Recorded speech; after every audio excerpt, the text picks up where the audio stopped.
Forget what you've seen in those sanitized period dramas, the ones where everyone's teeth are too white and the sex is all implied longing glances across candlelit rooms. Tonight, we're peeling back the velvet curtains and sniffing out the real stench of history, the kind that clings to the sheets and the throne room alike. This isn't your grandma's history lesson, unless your grandma was into anatomical comedy and the exquisite horror of human depravity.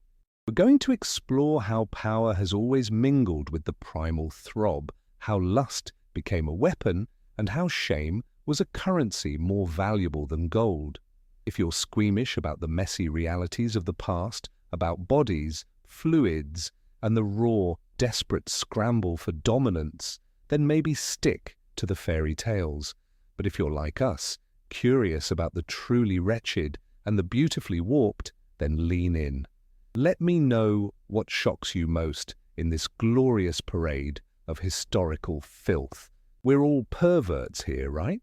Imagine ancient Rome, not the marble statues and noble philosophers you picture, but the back alleys, the hidden chambers where the elite indulged in appetites that would make a modern-day influencer blush.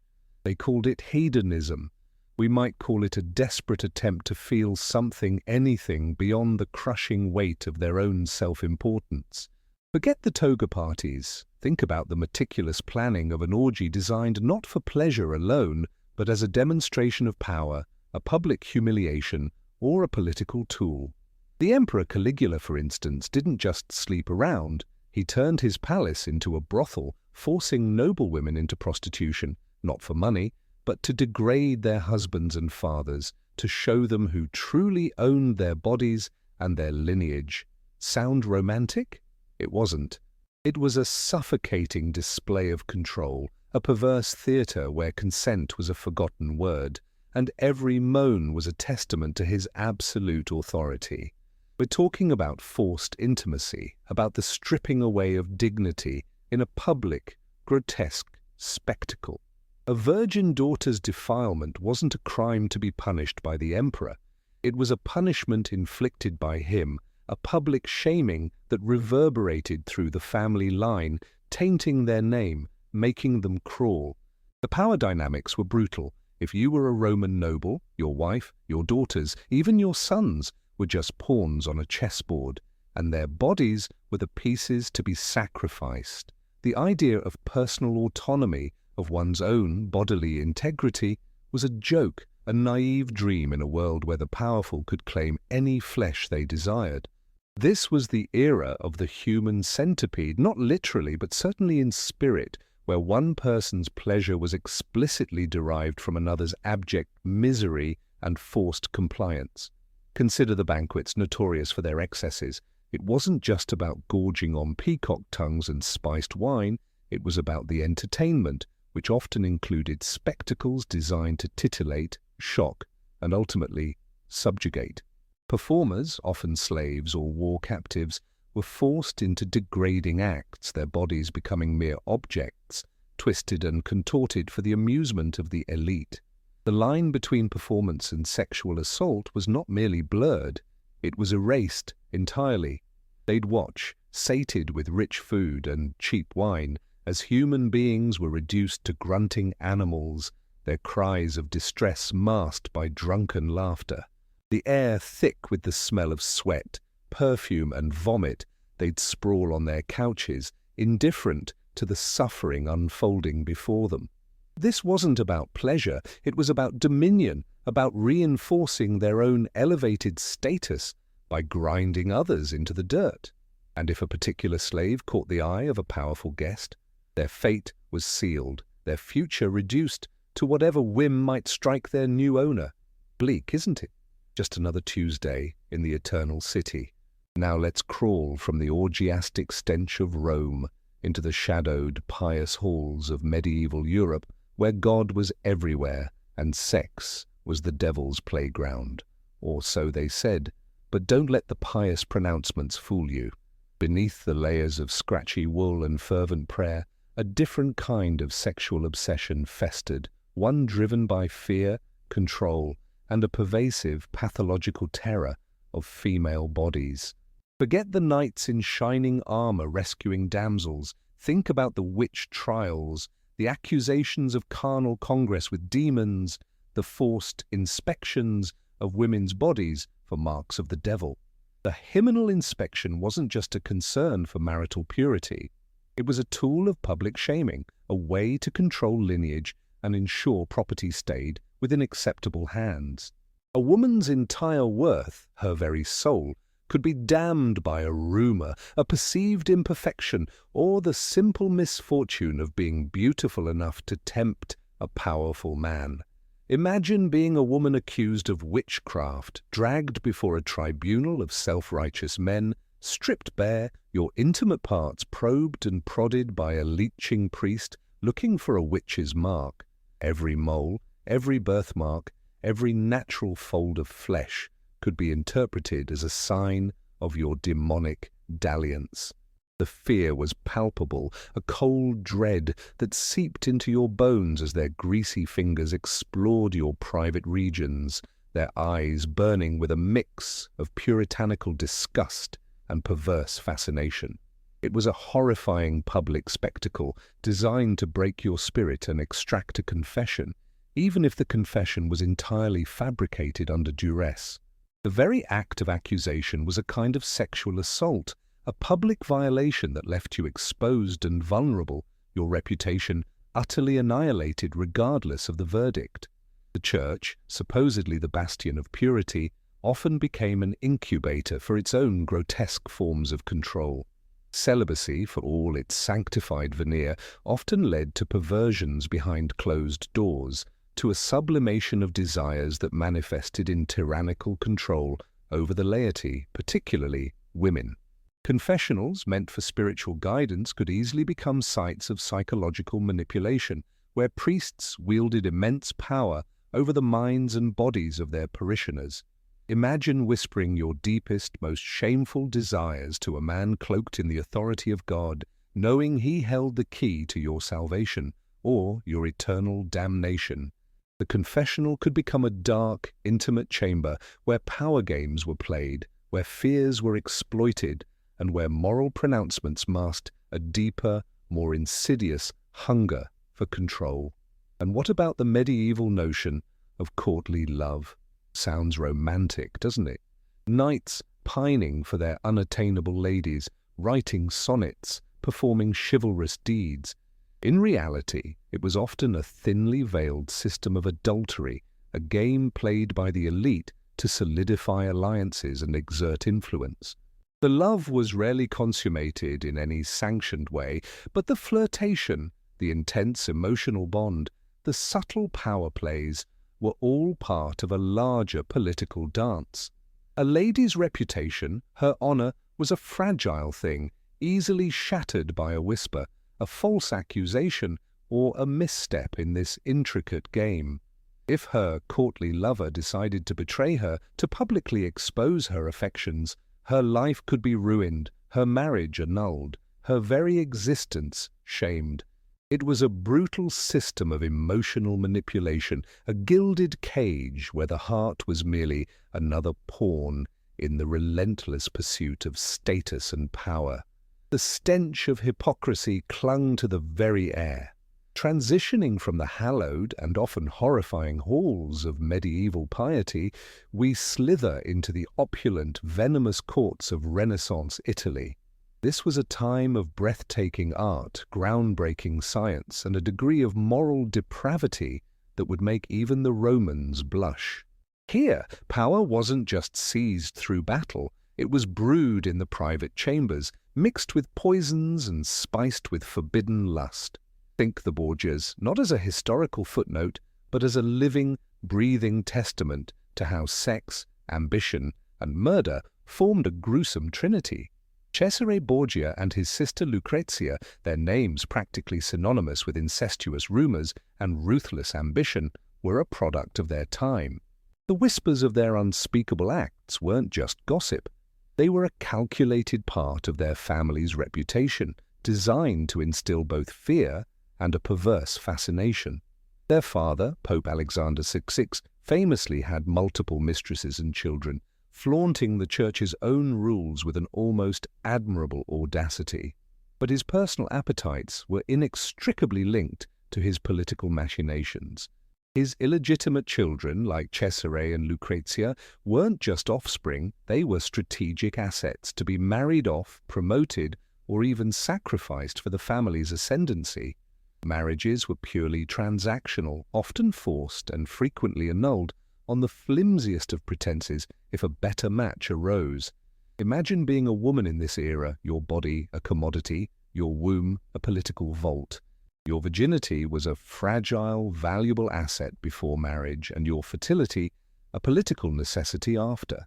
If you failed to produce the desired heir, or if your husband simply found a more advantageous alliance, you could be discarded, thrown into a convent, or worse, quietly eliminated. The art of poisoning reached its zenith during this period, and many a political rival, or inconvenient spouse, met their end with a subtle dose administered in their wine or food. But the poison wasn't always a quick death. Sometimes it was slow, debilitating, a lingering illness designed to strip away power and reputation before finally extinguishing life. And alongside the poisons, rumors of sexual perversion were deliberately cultivated, used to discredit enemies or justify their downfall. Accusations of sodomy, heresy, or sexual deviancy were potent weapons, capable of destroying a man's career, seizing his property, and consigning his soul to hell, all without a single drop of blood being shed directly. The Church, ever eager to condemn, was a ready accomplice in these character assassinations. Consider the courtesans of Venice or Rome, not mere prostitutes, but highly educated, influential women who navigated a treacherous world where their bodies were their primary assets. They were celebrated, patronized by cardinals and princes, but always on the precipice of ruin. Their beauty, their wit, their sexual prowess were their tools, but also their vulnerabilities. One misstep, one powerful enemy, one jealous rival, and their carefully constructed world could collapse, leaving them destitute, exposed, and utterly disposable. Their existence was a testament to the raw, unadulterated power of lust and the precariousness of life for those who traded in it. It was a gilded cage, beautiful from afar, but inside a relentless struggle for survival, constantly on the edge of the abyss. Filth and gold intertwined. And now, for the main event, the festering heart of our tale. Tudor England, where the crown was held by a man whose lust was so monumental it reshaped a nation. Forget the romanticized versions of Henry VIII, the benevolent monarch who simply yearned for a son. This was a man whose prodigious appetites, both carnal and political, turned his court into a viper's nest where sex was the ultimate weapon of political assassination. It wasn't about love, not really. It was about control, about lineage, and about the brutal, naked power to dispose of anyone, even a queen, who failed to serve his increasingly erratic will. The accusations of incest, adultery, and treason that brought down Anne Boleyn weren't sudden revelations. They were meticulously crafted narratives designed to justify her disposal and clear the path for the next object of Henry's desire. Imagine Anne, vibrant, ambitious, but trapped in the gilded cage of Henry's obsession. Her failure to produce a male heir became her ultimate vulnerability, her womb's inability to fulfill the king's insatiable demand for a legitimate male successor. The court, a pit of backstabbing sycophants and spies, watched her every move, every glance, every whispered conversation, every perceived slight was fodder for her enemies, who began to spin a web of grotesque lies. The accusations against her were shockingly specific, designed to paint her as a depraved monster, not just adultery, but incest with her own brother, Mark Smeaton, forced under torture to confess to carnal knowledge of the Queen, a musician whose testimony, extracted through unspeakable means, sealed her fate. These weren't just legal charges, they were character assassinations of the highest order, meant to justify her bloody end. The details were designed to shock and disgust the public, to make her execution seem not just inevitable, but righteous. Her body, her sexuality, became the battleground. She was accused of being a harlot, a witch, a siren who had ensnared the king with her dark arts. Her supposed promiscuity, her lack of virtue, was paraded as evidence of her treasonous nature. This was beyond misogyny. It was a calculated dehumanization, turning a queen into a public spectacle of moral decay. Her execution wasn't just a political act. It was a purification ritual designed to cleanse the kingdom of her perceived filth, her failure to deliver a male heir, and her audacity in challenging Henry's absolute power. Her head on the block, not merely a punishment for treason, but the ultimate declaration of who truly owned women's bodies and their reproductive capabilities in this kingdom. And what about the virginal Elizabeth I, Anne's daughter, who learned a terrifying lesson from her mother's fate? She navigated the shark-infested waters of courtly love and political alliance with a shrewdness born of terror. She played the game of flirtation, of strategic ambiguity, of maintaining her virgin status as a political tool, a symbol of her independence and control. Her body, unlike her mother's, would never be claimed or condemned by a king's whim. She exploited the desire for an heir, promising marriage but never delivering, using the hopes of potential suitors as leverage in international diplomacy. She made herself untouchable, a symbol of England's strength, precisely by denying her own sexuality, by turning her female body into an abstract concept of national purity. It was a bleak, powerful irony. Her survival depended on her never truly submitting to the same forces that had devoured her mother. Now let's drift across the Channel to the court of Louis XIV, the Sun King at Versailles. Forget the glittering ballrooms and the elaborate wigs. Think about the grotesque reality of life in this opulent prison, where every aspect of existence, including sex, was dictated by ritual and the relentless pursuit of royal favor. The king's mistresses weren't just lovers, they were political appointments, channels for influence, and objects of intense courtly intrigue. Their bodies, their very existence, were tied to the king's affections, and their power waxed and waned with his fickle desires. Madame de Montespan, for example, wielded immense influence through her sexual hold over Louis, but her position was always precarious, always subject to the rise of a new favorite, a younger face, a fresher scent. The concept of privacy was utterly alien in Versailles. The king's most intimate moments, even his bowel movements, were public spectacles attended by courtiers, eager to gain a moment of his attention. Imagine the suffocating lack of personal space, the constant surveillance, the pressure to perform, even in the bedroom. Sexual acts, though behind closed doors, were nonetheless scrutinized, gossiped about, and ultimately impacted by the ever-present courtly politics. If a mistress fell out of favor, her rivals would seize the opportunity to spread malicious rumors about her appearance, her aging body, her inability to please the king. Her decline wasn't just a personal tragedy, it was a public humiliation, a theatrical stripping away of power and status. The court was a breeding ground for sexually transmitted diseases, passed from the king to his mistresses, and from them to their own lovers and spouses in an ever-widening web of contagion. Syphilis, known then as the French disease, was a quiet, insidious killer, slowly disfiguring and debilitating its victims. Yet discretion was paramount. To acknowledge the disease was to admit to illicit sexual activity, a damning confession in a society obsessed with appearances. So they suffered in silence, their bodies slowly rotting, their minds sometimes slipping, all while maintaining a facade of robust health and unblemished nobility. The perfume and powder couldn't mask the underlying decay, the silent horror lurking beneath the silk and lace. And the royal marriages? Purely strategic. Louis XIV married Maria Theresa of Spain, a woman he barely knew, for political alliance, not love. His mistresses provided the passion, but the queen provided the legitimacy, the children, the continuation of the Bourbon line. Her role was to be a royal womb, a vessel for heirs, and her personal desires or discomfort were irrelevant.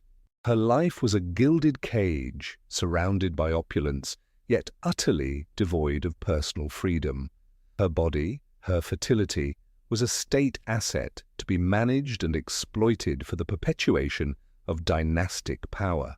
The irony was palpable. The most powerful man in Europe, who commanded armies and built palaces, was himself enslaved by the rigid rituals and insatiable demands of his own power.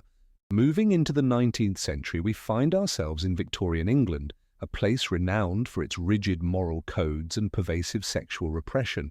But like a festering wound beneath a starched collar, a vibrant, often dark underworld of sexuality thrived.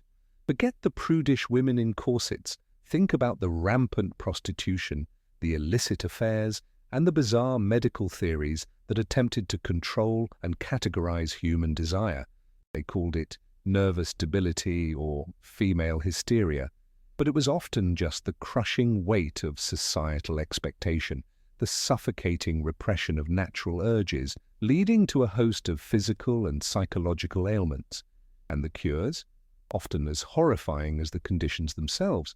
For women, sexual desire was considered an illness, a dangerous deviation from their expected role as pure, submissive wives and mothers. Doctors, predominantly men, pathologized female pleasure, diagnosing hysteria for everything from boredom to genuine physical discomfort.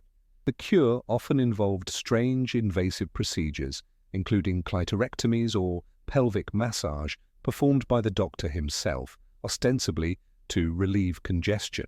This wasn't about pleasure for the woman. It was about regulating her body, controlling her unruly desires, and bringing her back into line.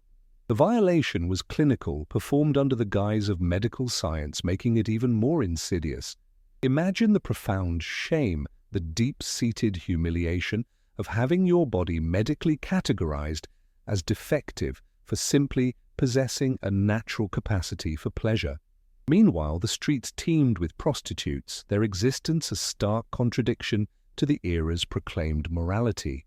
They were the dirty secret of Victorian society, simultaneously condemned and utilized by men from all social strata. These women, often driven to the streets by poverty or misfortune, lived brutal, precarious lives, constantly exposed to violence, disease, and social ostracization.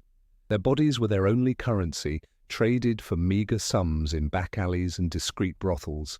The hypocrisy was breathtaking. Respectable gentlemen would visit these establishments at night, then return to their pristine homes to preach morality and condemn the very women they had just paid to defile. The system was designed to exploit, to keep a class of women perpetually debased, ensuring that the purity of the upper classes remained untarnished, at least outwardly. The language surrounding sex was oblique, euphemistic, and almost comically veiled. They couldn't even say leg directly, referring to it as a limb. Yet behind closed doors, a thriving market for pornography and illicit sexual services flourished. The very repression created a powerful undercurrent of perverse fascination, a desire to explore the forbidden. The era's moralistic fervor wasn't about genuine purity, it was about control, about maintaining social order and power hierarchies. And for those who dared to defy the rigid norms, whether through open promiscuity, homosexuality, or simply a refusal to conform, the punishment was swift and brutal, ranging from social ostracism to imprisonment, public exposure, and utter ruin.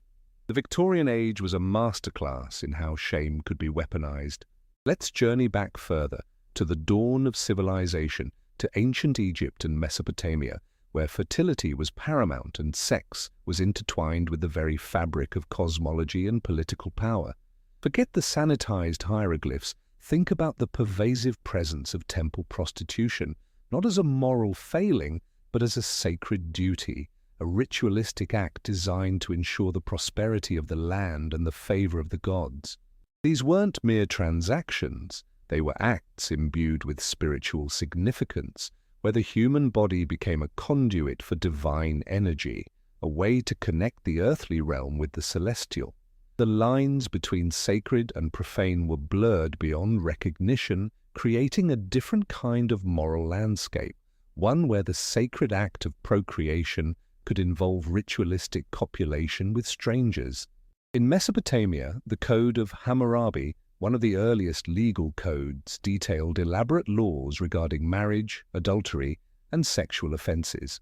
Adultery, particularly for women, could be met with the death penalty, often by drowning. This wasn't about love or fidelity in the modern sense. It was about maintaining clear lines of inheritance, about ensuring the legitimacy of heirs, and about controlling female sexuality as a means of controlling property and power. A woman's sexual purity was not merely a virtue, it was a societal imperative, and any transgression was seen as a direct threat to the very structure of their patriarchal society. Her body, again, was not her own, but a vessel whose contents determined the future of families and fortunes. And what about royal incest in ancient Egypt? The pharaohs, seen as living gods, often married their sisters, sometimes even their daughters, to maintain the purity of the divine bloodline. This wasn't just a quirk of history, it was a deeply ingrained religious and political practice, a way to consolidate power and ensure that the sacred lineage remained untainted by common blood. Imagine the psychological toll of such a union, where your sibling is also your spouse, and your children are the product of a relationship that would be considered monstrous in almost any other context. The ultimate power move, claiming divinity, and then reinforcing that claim by literally keeping it all in the family, no matter how grotesque the implications. The Nile, the lifeblood of Egypt, was seen as a symbol of fertility, and the pharaoh's ability to ensure its annual flood was directly linked to his sexual potency, his virility.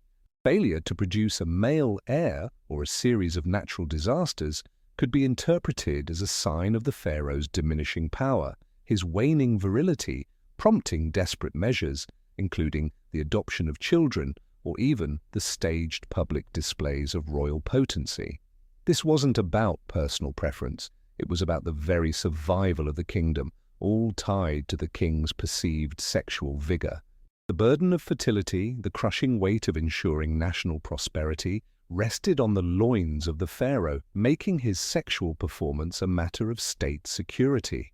Talk about performance anxiety. Our tour of depravity continues, venturing eastward to the vast, intricate, and utterly ruthless imperial courts of China. Forget the serene images of cherry blossoms and wise emperors. Think about the imperial harem, a world unto itself, teeming with concubines, eunuchs, and a simmering cauldron of ambition, jealousy, and brutal power struggles. This wasn't a place of gentle dalliances, it was a meticulously organized system of sexual control designed to ensure the emperor's lineage, entertain his every whim, and keep the empire's vast machinery running smoothly. And at its heart were the eunuchs, castrated men who served as guardians and administrators, holding immense power despite their physical emasculation. Imagine being a young woman, perhaps barely a teenager, plucked from your family and thrust into this gilded cage. Your life, your future, your very purpose was to potentially catch the emperor's eye, to produce a male heir, and thereby elevate your family's status. Competition was fierce, and poison, intrigue, and false accusations were common tools of the trade. If you were lucky, you might spend one night with the Son of Heaven.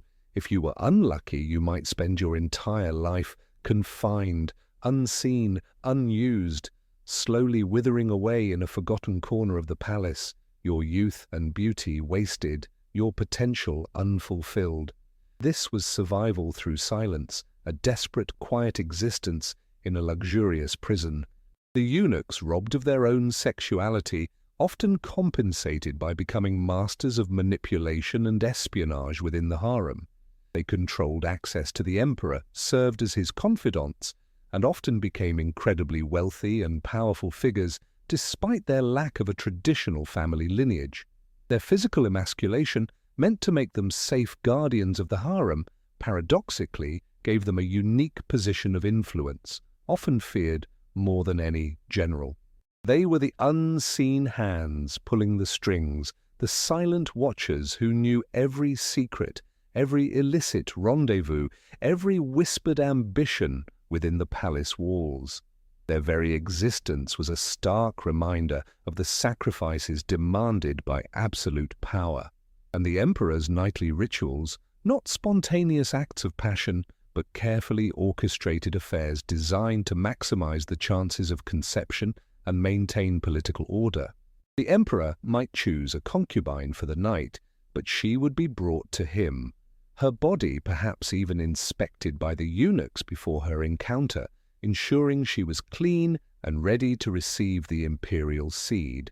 Her time with him was limited, timed, and then she would be carried away, her brief moment of intimacy ending as quickly as it began.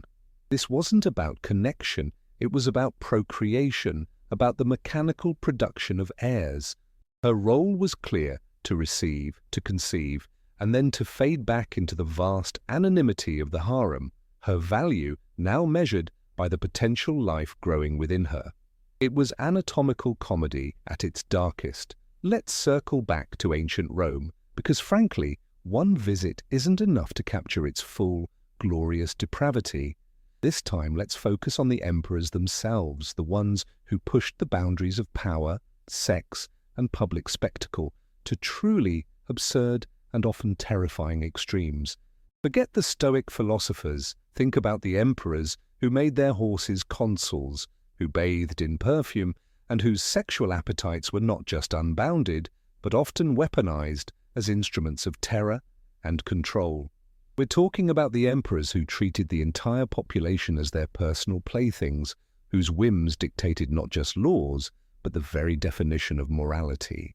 Emperor Elagabalus, for instance, a teenager who reigned for only a few years, famously turned Rome into a giant, perverse playground. He dressed in women's clothing, prostituted himself in taverns, and reportedly sought out eunuchs to perform cosmetic surgery on him to become more feminine. His behavior wasn't just eccentric, it was a deliberate, provocative assault on traditional Roman masculinity and morality, designed to shock and to demonstrate his absolute disregard for convention.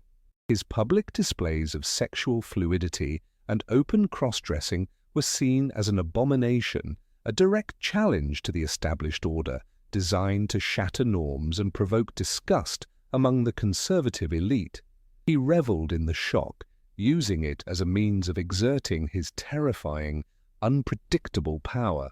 Then there was Emperor Nero, whose reign was a symphony of artistic ambition and brutal excess. He reportedly castrated a young boy, Sporus, and then married him, dressing him as an empress.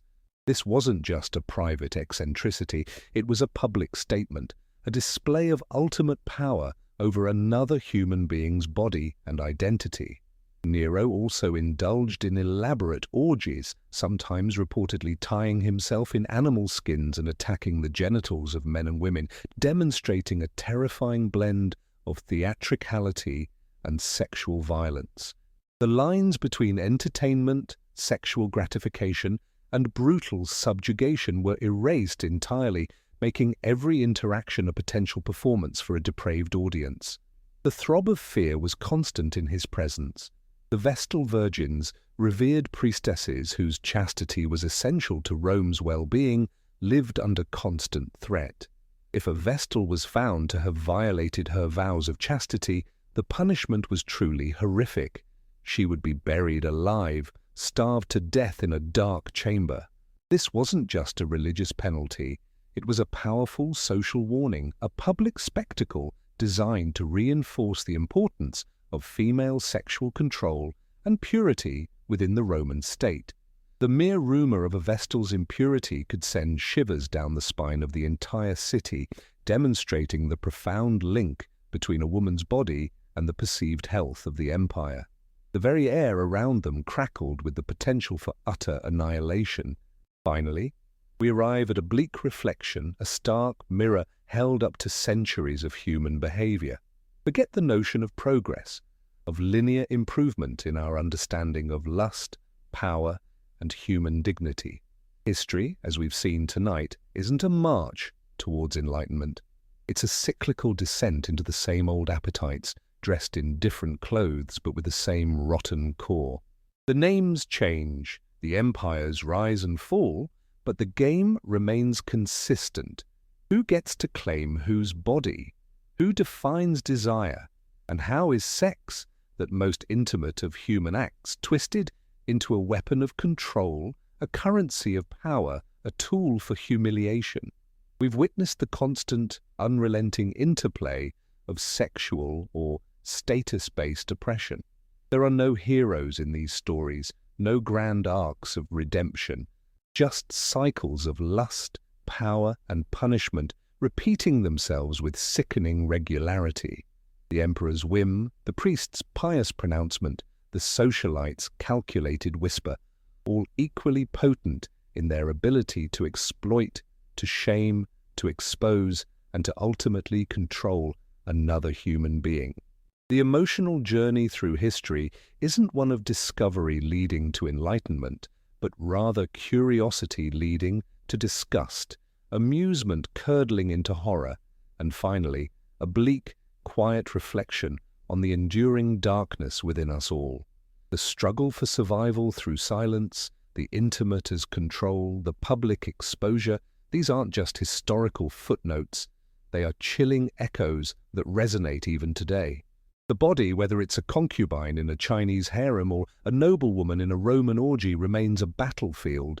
Its desires, its vulnerabilities, its reproductive capacity, all weaponized, manipulated, and ultimately subjugated for the greater glory of power. We might like to think we're so much more enlightened now, so much more woke about consent and bodily autonomy. But look closely. The mechanisms might be subtler, the chains less visible, but the fundamental struggle for control over our own flesh persists. The same urges, the same fears, the same ruthless pursuit of dominance still throb beneath the surface of our polished society. So when you see a romanticized painting of a historical figure or a Hollywood movie depicting a bygone era, remember the stench beneath the perfume, the shame behind the smiles, the silent screams beneath the rustle of silk. Remember that history isn't just about dates and battles, it's about bodies and what people were willing to do to them, and with them for power. And sometimes the most profound resolution isn't victory, but simply bitter survival, a quiet triumph in a world designed to crush you.